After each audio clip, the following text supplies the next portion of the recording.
E agora, José? A festa acabou, a luz apagou, o povo sumiu, a noite esfriou. E agora, José? Assim como Drummond em seu célebre poema José, muitas vezes nós também nos perguntamos o que fazer, inclusive quando ficamos sem luz. A luz nos faróis que iluminam a noite, no sol que radia e revigora, no fogo que queima e aquece. A luz, inclusive, nessas câmeras que estão nos filmando. Essencial no nosso cotidiano, a luz foi escolhida pela ONU como um tema a ser celebrado em 2015. Ao longo de todo o ano e em todo o mundo, uma série de atividades tem debatido a importância da luz na vida dos cidadãos e no desenvolvimento de tecnologias para a vida em sociedade. E o debate que o Multiponto de hoje propõe é uma contribuição ao Ano Internacional da Luz. Acompanhe! O Ano Internacional da Luz foi escolhido por Assembleia Geral da Organização das Nações Unidas em dezembro de 2013 e nessa reunião se escolheu 2015 para celebrar a luz. A ONU, por exemplo, em 2009 foi escolhido o Ano Internacional da Astronomia para celebrar os 400 anos de uso do telescópio por Galileu Galilei. Então, a ONU escolhe anos temáticos para colocar na agenda da discussão, seja de cientistas ou mesmo da sociedade, temas importantes e relevantes. Quando a gente fala em luz, a gente lembra mais a parte da luz visível, né, que a palavra luz mesmo se refere mais a isso. Então tem essa questão de iluminação ambiente, iluminação natural, aproveitamento. Então o que lembra é, sim, lembrar, na verdade, da radiação solar que chega na Terra é o que gera a vida no planeta e tudo que nós temos, né? Então, o Ano Internacional da Luz me lembra isso, seria lembrar do aproveitamento da luz. Bom, o Ano Internacional da Iluminação, então, ele foi proposto pela Unesco, né, como vocês sabem, e a ideia é abrir esse fórum de discussões da importância da luz em várias áreas, né? Na minha área, especificamente, na arquitetura, a gente tem toda uma discussão importante em relação à eficiência de energia, né? Quando a gente fala em iluminação e arquitetura, normalmente o primeiro tema que remete a isso, assim, de que forma a gente pode transformar os nossos projetos para que eles sejam mais eficientes, né? Então esse é um aspecto.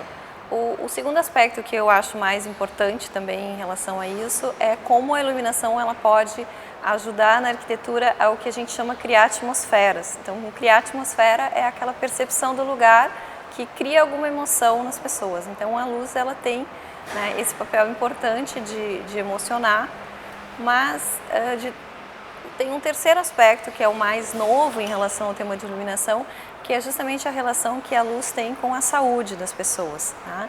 E como a gente projeta espaços e as pessoas vivem nesses espaços, o arquiteto acaba sendo responsável, então, por propiciar ou não essas condições melhores de conforto para as pessoas. Sempre se usou energia solar, mesmo nas coisas simples que são feitas entre as pessoas e mesmo nas civilizações antigas, já tinha secagem de grãos e mesmo pendurar uma roupa no varal é usar energia solar de uma certa forma. Então, esse aproveitamento já existe há bastante tempo, mas mais recentemente, com o uso de tecnologia, se consegue um aproveitamento melhor.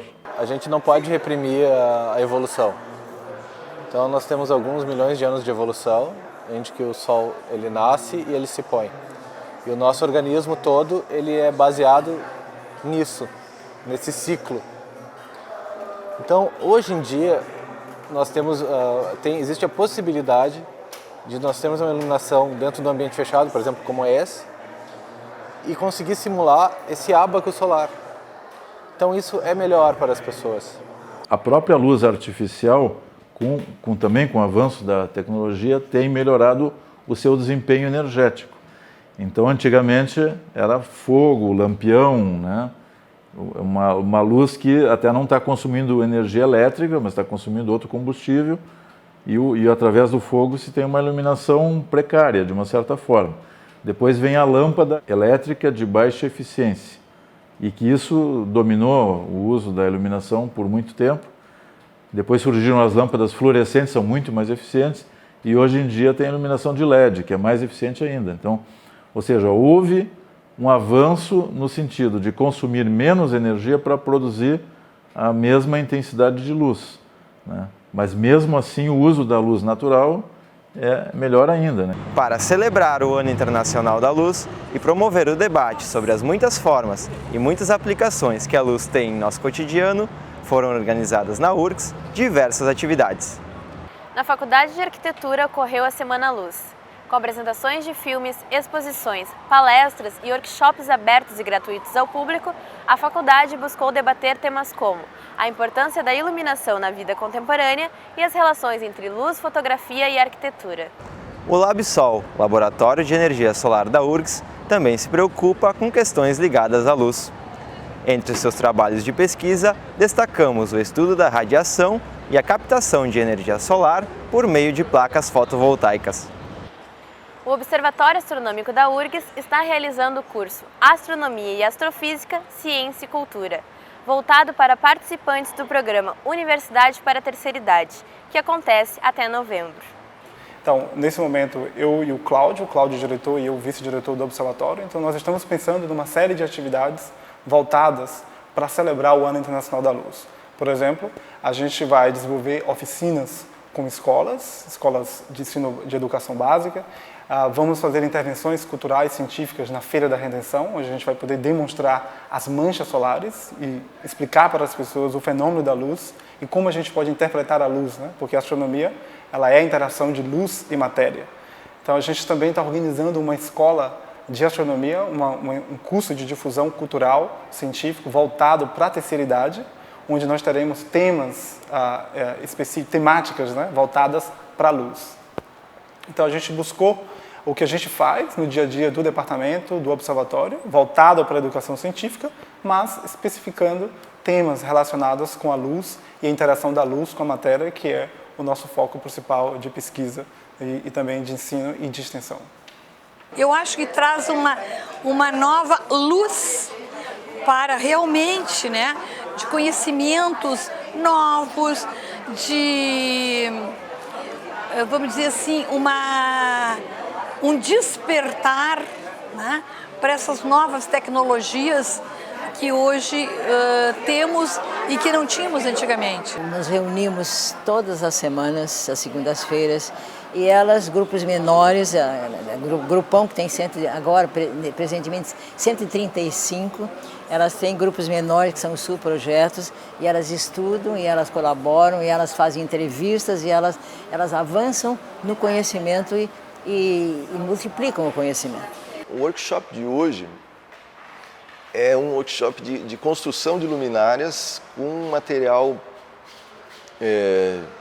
reciclável, né? Isso de reuso, assim, né? Eu acho que pode contribuir sim, na medida em que, em que os participantes do workshop que forem construir uma luminária vão ter que se questionar sobre que tipo de lâmpada, que tipo de fonte de luz vão empregar, enfim. Então, eu acho que isso pode ser uma atividade muito interessante na medida em que a gente, através de uma atividade prática, né, isso não só teórica, discutindo e calculando e usando de números, né, a gente pode, na prática, ver o resultado. A gente tem sido um pioneiro assim, no Brasil, junto com poucos outros centros de pesquisa, nessa integração da arquitetura com a área da medicina, né? Então, eu faço alguns trabalhos com um grupo de cronobiologia do Hospital de Clínicas aqui de Porto Alegre, que também faz parte da URGS, e nós já finalizamos pelo menos 2 pesquisas com trabalhadores com resultados bastante interessantes.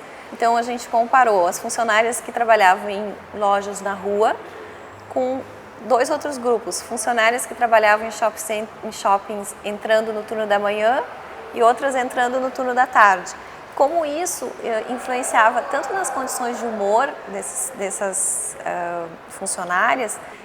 A gente avaliou alguns aspectos em relação à possibilidade de desenvolvimento de transtornos psiquiátricos e depressão. Então nós temos dentro do Laboratório de Energia Solar, né, que é o LabSol, nós temos 3 linhas principais de pesquisa. Uma é vinculada ao estudo da radiação solar, a radiação em si, que aí sim é mais vinculada ao estudo da luz. Depois nós temos uma linha de pesquisa que é sobre o aquecimento que pode ser proporcionado proveniente da absorção da luz solar em equipamentos de conversão térmica. A gente chama, basicamente são os coletores solares. E uma terceira linha de pesquisa, no Laboratório de Energia Solar é o que a gente chama de conversão fotovoltaica. A conversão fotovoltaica seria transformar, de uma certa forma, a radiação solar incidente em eletricidade através de um equipamento que é chamado de módulo fotovoltaico, né? Essa placa que está aqui atrás é um módulo fotovoltaico que recebe os raios solares e proporciona eletricidade através de fios que são conectados nesse material. Quando falamos do Ano Internacional da Luz, é importante destacar tanto a luz natural, presente no pôr do sol, quanto a luz artificial, que faz com que a internet chegue aos celulares ou nos permite assistir a esse programa de televisão. Ao celebrar o Ano Internacional da Luz, a ONU reconhece a importância da conscientização mundial sobre o desenvolvimento sustentável. Este ano estão sendo debatidas soluções nas áreas de economia, educação, saúde, energia e agricultura. Cada vez mais é preciso buscar alternativas que permitam um desenvolvimento comprometido com o ambiente saudável e com uma vida de qualidade para todos. Pensando nas potencialidades de exploração da luz e nos seus recursos como fonte de energia, já é possível encontrar boas iniciativas preocupadas com a diminuição de gastos e com o respeito ao meio ambiente. Desde que eu era criança eu já tinha vontade de produzir a minha própria energia elétrica. Quando eu nasci no Rio do Pinto, lá, hoje é município de Itati, meu pai já tinha um moinho tocado a água, né? E era emprestada essa parte ali que nós tínhamos que produzir o açúcar para nós gastar, nós tínhamos que produzir todo tipo de coisa, muito pouco dinheiro se tinha, porque nós éramos filho de pequenos agricultores na Rua do Pinto. Então, hoje eu já penso que na época nós já podíamos ter luz elétrica se nós usássemos um alternador, um dínamo, qualquer coisa ligado às rodas do moinho que está tocada a água, né? Mas nós não tinha essa informação para lá. Contratei uma empresa especializada no assunto, ela fez um projeto, enviou o projeto à S-Sul, a S-Sul aprovou, e nesse meio tempo a gente fez assim o que tinha que fazer, teve um engenheiro que acompanhou, né? Aí o engenheiro, mais um outro especialista acompanhou, depois a S-Sul veio acompanhar de perto também, por ser a primeira do Rio Grande do Sul, né? Ela veio aqui, acompanhou, deu ok e já deixou ligado à rede. Essa é uma das propostas do Ano Internacional da Luz, é tentar fazer com que cientistas, indústria e sociedade pensem em soluções possíveis, né? Então, por exemplo, quando a gente estuda o Sol, a luz solar, né? Existe setores da sociedade interessados em aplicar a energia solar, usar cada vez mais a energia solar, que é uma energia limpa, né? Então, no momento que o mundo inteiro discute a questão da sustentabilidade, ou do uso adequado de energias inesgotáveis, né, e que sejam energias limpas.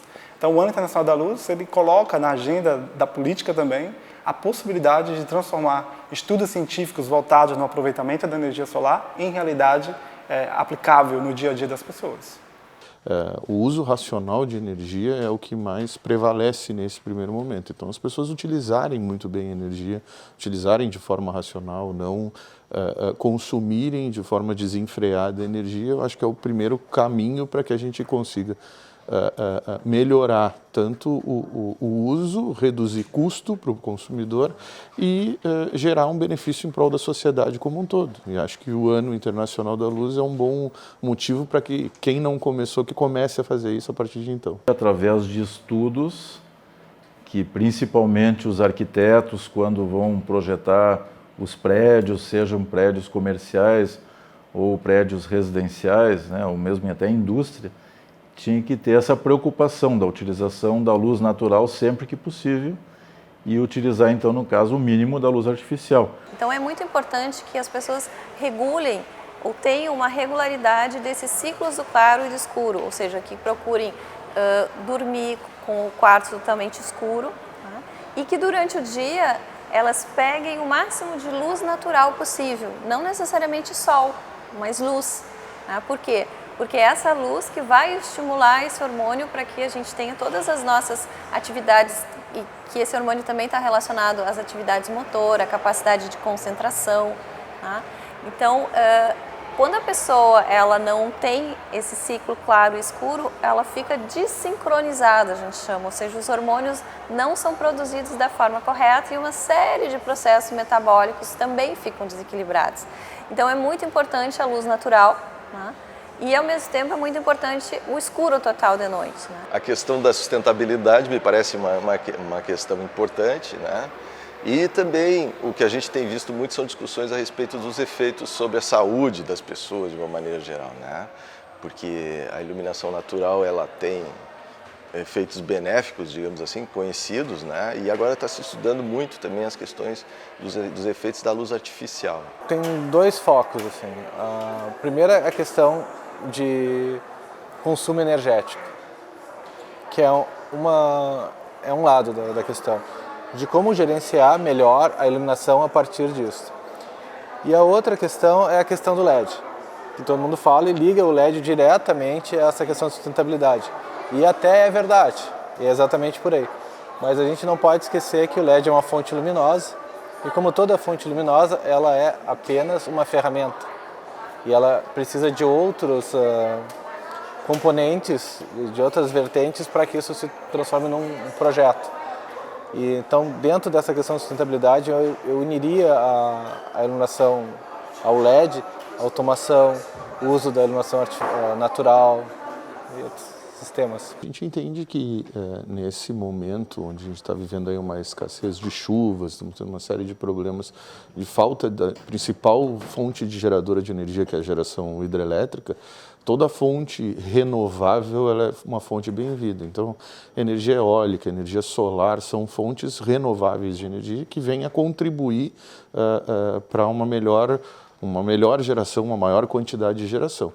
Infelizmente, nós não temos ainda um volume expressivo desse tipo de geração e temos que acabar recorrendo à geração de energias térmicas e, porventura, até nucleares e que geram um desgaste maior ao meio ambiente, né? E um custo também mais alto para isso. Então, durante o dia, se eu tiver que ligar um ar-condicionado, ligar uma TV, uma coisa, não está usando nada. Se eu quiser ligar um computador, uma coisa, eu não estou pegando nada de lugar algum, apenas das placas. E essa energia não vai pela rede, simplesmente ela desce da casa, passa e entra para dentro de casa. Só a sobra, só o excedente vai para a rede. A gente pode ter problemas, digamos, em várias áreas do conhecimento, né? Para os astrônomos, o principal problema deles é que eles não podem mais fazer suas observações porque eles não conseguem mais ter o céu escuro que eles precisam para poder usar os seus equipamentos, né? Se a gente olhar sobre esse aspecto da arquitetura, a gente tem um grande problema em relação à própria poluição visual, ou seja, um excesso de estímulos, né? muitas propagandas luminosas, muitas fontes extremamente brilhantes, que de alguma maneira às vezes descaracterizam esse contexto das grandes cidades em termos de paisagem urbana, né? É um excesso de informação visual. Mas se a gente olhar sobre esse aspecto da saúde, né, que é o que eu estudo mais, o nosso maior problema é o que a gente chama de luz intrusiva, ou seja, a luz que sai do contexto urbano e penetra na casa das pessoas à noite. Então a poluição luminosa é todo esse ruído artificial de luz que a gente joga para o céu, impedindo de observar os objetos celestes, os objetos astrofísicos de interesse. A gente precisa na astronomia de escuridão, um céu escuro, para que a gente possa interpretar essa luz que chega até nós. A iluminação, a poluição luminosa, que a gente pode imaginar, que seria aquela luz noturna, excessiva, enfim, ela, além de muitas vezes ser desconfortável, porque é muito intensa, ela também tem um outro aspecto que ela transforma totalmente a paisagem da cidade, não é isso? De uma maneira negativa, né? Quer dizer, ela acaba fazendo com que uma cidade que tem um aspecto durante o dia, durante a noite seja uma coisa um pouco diferente. Muito se fala da lei da cidade limpa, de não ter letreiros para poluir e tal, arquitetura visual. Isso também é verdade, também é importante. Bom, agora vamos para outros exemplos. Todo mundo já ouviu falar em Las Vegas, que é muita luz, e as pessoas vão para lá para ver a luz. Então eu acho que uma lei dessa não se aplicaria lá de jeito nenhum. Então depende do que tu quer. Então tudo depende da função e do momento, o que tu quer obter. Então acho que podem existir regramentos dentro da cidade para dois momentos. Tu pode querer ter luz, pode querer ter Hong Kong no momento, mas talvez os bairros mais afastados, residenciais, não.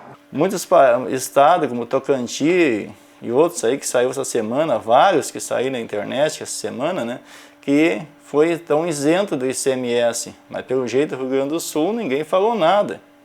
O Rio Grande do Sul está fora dessa aí. Então, um pouco, assim, se sabe, se você olhar hoje nas redes sociais, que dizem assim que a primeira coisa que o ICMS é a principal barreira para nós podermos produzir a nossa própria energia elétrica. Dentro do cenário normal, a gente costuma dizer que a utilização num refrigerador, a gente cuidar refrigeradores, cuidar a utilização de ar-condicionado.